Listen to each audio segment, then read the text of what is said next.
Hello, Tom. I've been struggling with a question for a couple of years.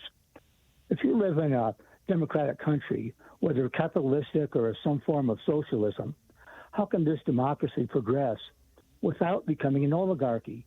Changes may come, but oligarchs are not going to roll over and play dead.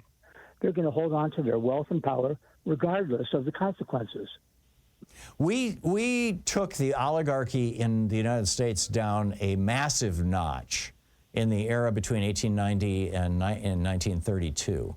And we did it with high levels of taxation and a state tax that was 70%.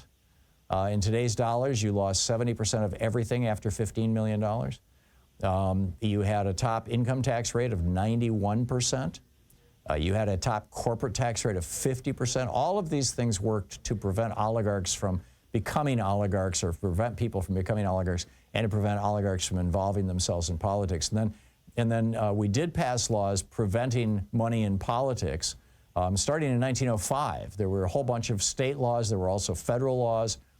Those got, some of them got struck down in the 1920s by the Supreme Court.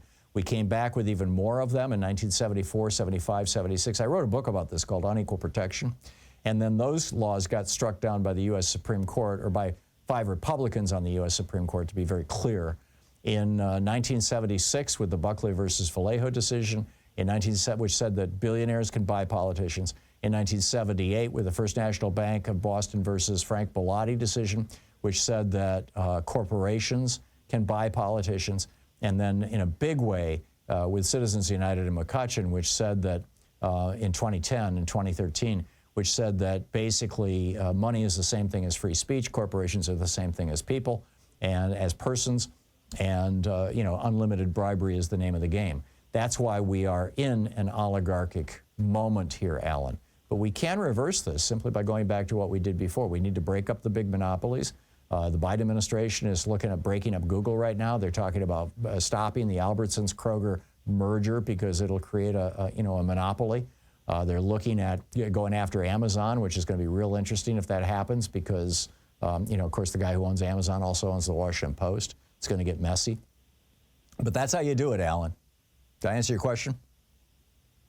Well, I know that the oligarchs are going to fight back. We can't even enforce the Sherman antitrust laws now. Yeah, that's why they're giving billions of dollars to Republicans.